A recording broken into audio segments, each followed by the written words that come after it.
जिंदगी में लगी गेलौ कैसन गरहनावा कालू ले जेकारा में बस हालल जनावा पारनावा आज उहे होई गेलौ दुश्मनावा गे जान गे आज उहे होई गेलौ दुश्मनावा।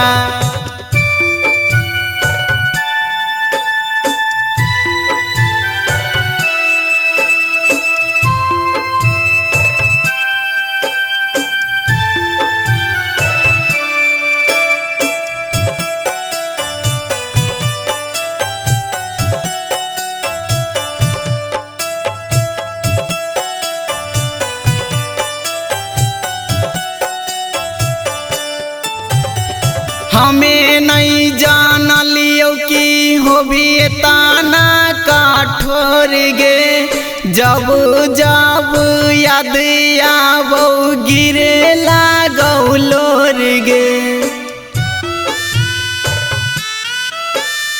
हमें नहीं जानलियो कि होबी ताना कठोर गे जब जब याद आवो गिरे लागौ लोर गे।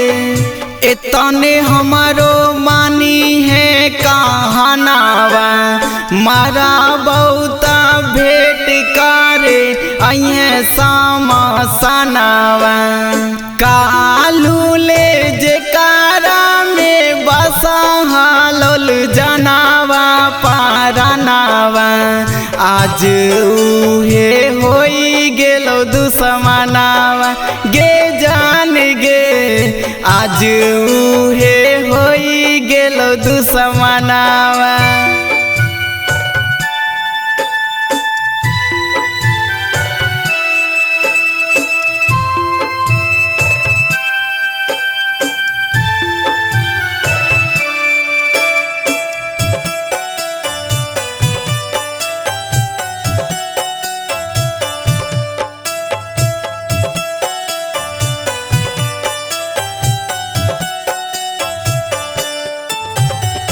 इतने नहीं जानलियो कि हालो गलती की कसूर गे राजेश रंगीला के कैली सपना चूर चूर गे।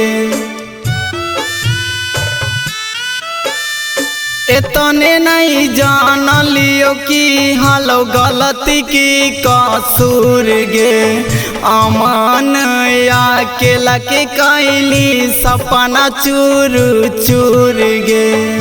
एक दिन नहीं बतियाब हलियो त धस हलो नहीं खानावा कालू ले जेकारा में बस हालल जनावा पारनावा आज उहे होई गेलौ दुश्मनावा गे जान गे आज उहे होई गेलौ दुश्मनावा।